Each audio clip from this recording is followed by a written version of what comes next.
everyone, welcome back to Channel Admissions YouTube channel here with me Nadia, and today I'd like to do a little throwback from when I was a student in China. But before that, make sure to subscribe to our YouTube channel, and if you like this video, don't forget to give your thumbs up and also share this video to your friends and family members out there. So without further ado, let's jump right in. So I first came to China in 2017, which is about 3 years ago, and then it was actually my first experience studying abroad because I got my bachelor's degree from Indonesia. It was also my first experience of going on a long-haul flight because it basically took me about 1.5 hours from my hometown to Jakarta, which is the capital city of Indonesia, and then it took me another 7 hours from Jakarta to Beijing because I studied in Beijing. So anyway, I traveled by myself at that time, so it was a little bit scary. It was exciting at the same time because, you know, it's my first ever going to China, and yeah. But before that, I'd like to share with you some of the background stories of like why I choose to study in China, about the application process because I did study there with scholarship, and like basically about my journey studying in China as an international student from Indonesia. There are several reasons why I choose to study in China, and the first one is a personal reason, right? I don't want to discuss this further because I've mentioned about my personal reason in one of my video interview with Adit, our student from India. And the second reason would be because I really wanted to explore the world. So I've been wanting to go abroad and live abroad, get the experience of like how it is for me to live abroad, probably be an international student at another country and stuff like that. Basically, I've been wanting to go and live abroad since I was younger, right? Because I feel like the world is basically beyond Indonesia. It's bigger than that. There are so many things in this world that I don't know about. There are just way too many things in this world that I can still learn about. So that's why I feel like there's an urge for me to get out of Indonesia and, you know, try to live somewhere else and learn from it.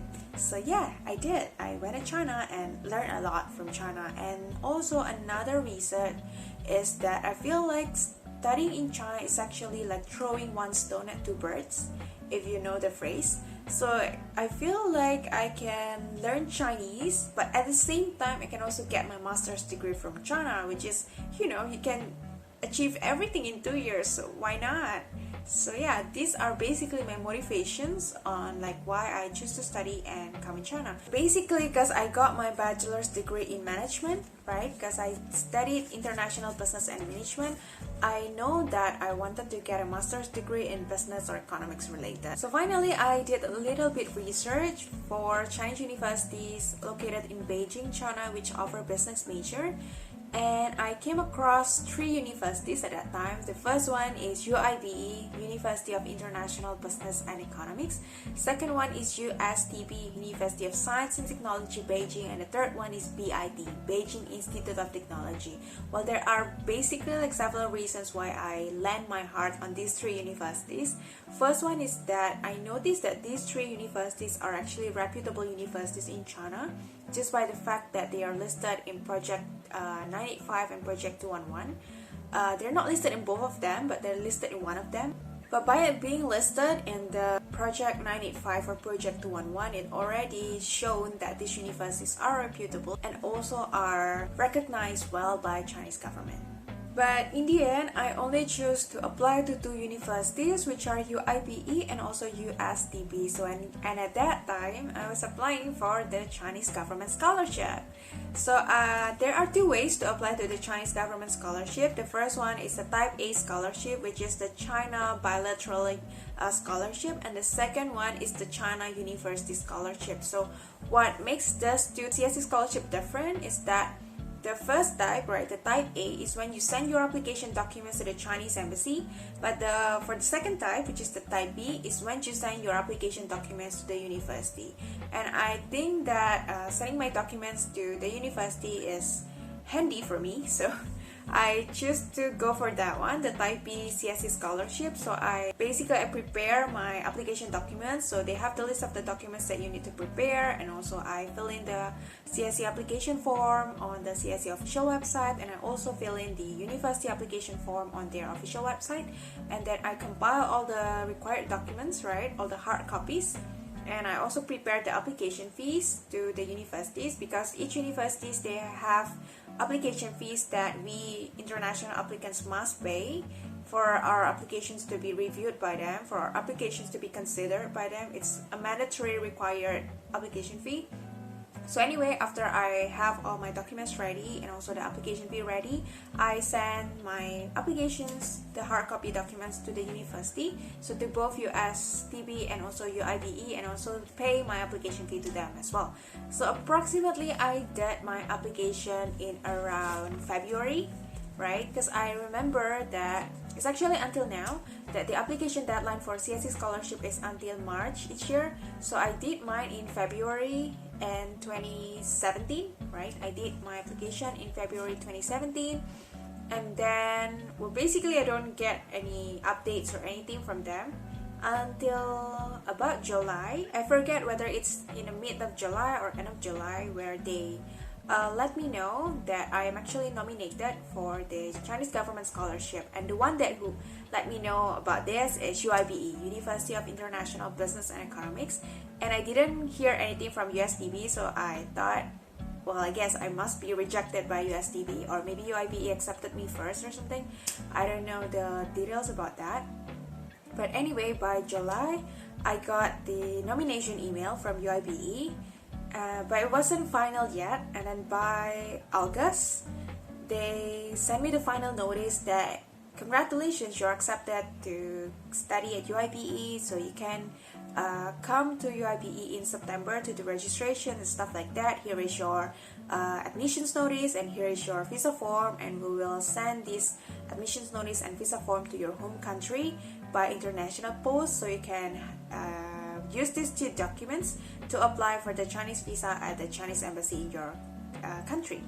So yeah, so it's basically quite shocking for me that I got the admissions, because I know I wanted so bad at that time, but up to the point I was like, you know, I will basically accept whatever the result is. And for me to finally get my admissions out, get accepted, it was such a blessing. It was like such a gift from God, and I really am thankful for the opportunity. So basically at that time I was still working in my hometown. So I was working with a unicorn startup company. Now they are a decacorn startup company already. So they are like a ride-hailing apps in Southeast Asia. It's the biggest in Southeast Asia with green logo. So I think if you're from Southeast Asian countries like Singapore, Indonesia, Thailand, Vietnam, right? If you're anywhere from Southeast Asia, you might know about this company for sure, because it's surely available in your country. So yeah, I was working with them, right, as a marketing executive, and then I chose to leave my job. So I chose to take the scholarship offered at UIBE, and then I leave my job and then pack my bags and apply for the visa, obviously, and then left for China. And then my journey in China starts in September 2017.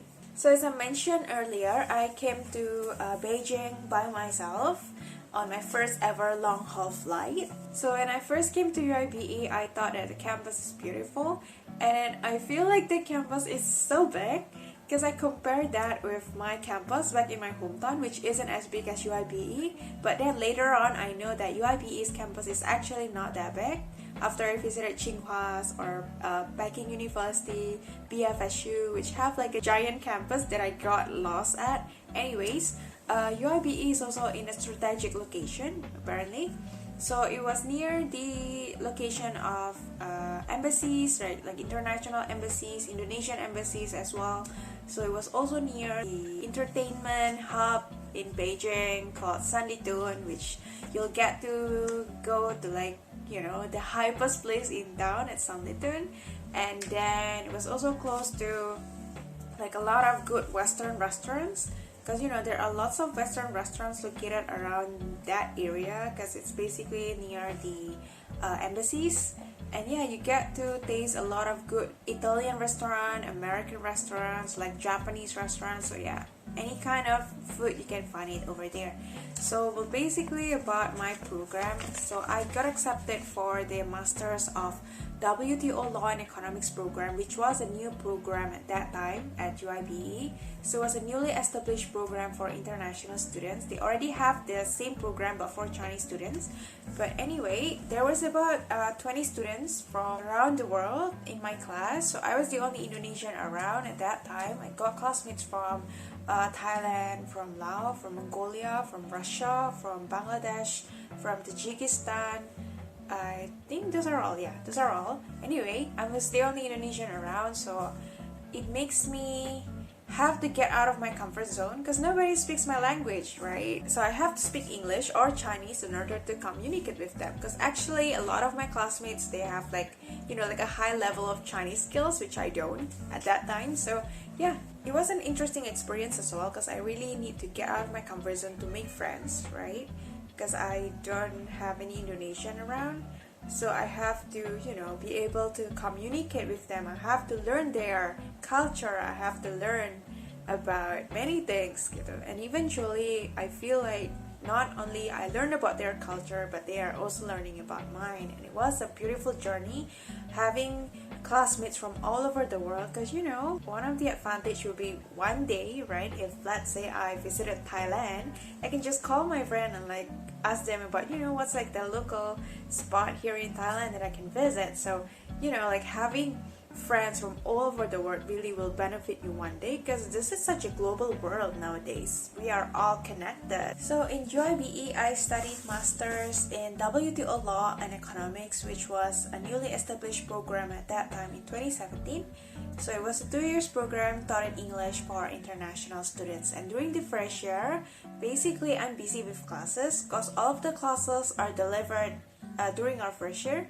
And also we have some seminars, we have some conferences where the faculty, China Institute of WTO at UIBE, invited the speakers from WTO headquarters in Geneva. So in my opinion, it's a good environment to learn, because not only that we are going to learn in classes, right, but we also have the chance to join seminars or the conferences held at UIBE, where they invited the international speakers. And aside from that, during the first year, we also have the opportunity to go to Hangzhou, where we visited Alibaba headquarters, and also we visited other companies as well during the 3 or 4 days of study tour in Hangzhou.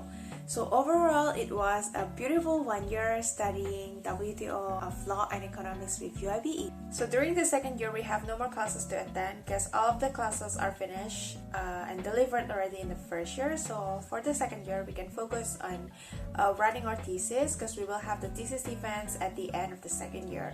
And also on the second year, I got the chance to go for a sponsored study tour to Geneva in Switzerland, where we visited a lot of the international organization headquarters, such as the WTO headquarters, and we also visited United Nations Commission on Trade and Development and many others. So it was indeed like a unforgettable 7 days experience where I visited Europe for the first time with people from WTO Law and Economics from UIBE. So in conclusion, studying in UIBE for 2 years is indeed an unforgettable 2 years for me, because not only I get to get more knowledge from the major I'm studying, which is WTO Law and Economics, but I also get a lot more experiences than that. So I got to travel not only within China, because I visited Hangzhou, Shanghai, and other cities, but I also got to travel outside of China, where the Chinese Institute of WTO at UIBE sponsored my trip and other students to go to Geneva for the study tour and to get more experience, to get the international experience there. And also, I got to experience how it is living in China, as a foreigner living in China, because it's totally so different compared to Indonesia, my home country. And last but not least, I got to meet friends. I made friends, and I got 2 best friends from my 2 years of studying experience in UIBE. So I got 2 best friends from Thailand and Laos. And it was indeed it's such a good experience for me being 2 years in China studying. It's something that I highly recommend for you guys if you feel like studying abroad. Definitely studying abroad is going to give you a lot more experiences. It's going to give you new insights, and there are way too many things to learn. So what I like about my experiences studying in China for 2 years is that I feel like China is convenient, right? Because you can basically do everything very fast in China. And the next reason would be about how affordable it is to live in China. So I think in general it is affordable enough to study in China as an international student compared to if, let's say, I choose to study somewhere else, right? Because I know that Indonesian students in particular, they love to go to Singapore or Australia because it's basically not so far away from Indonesia in terms of location.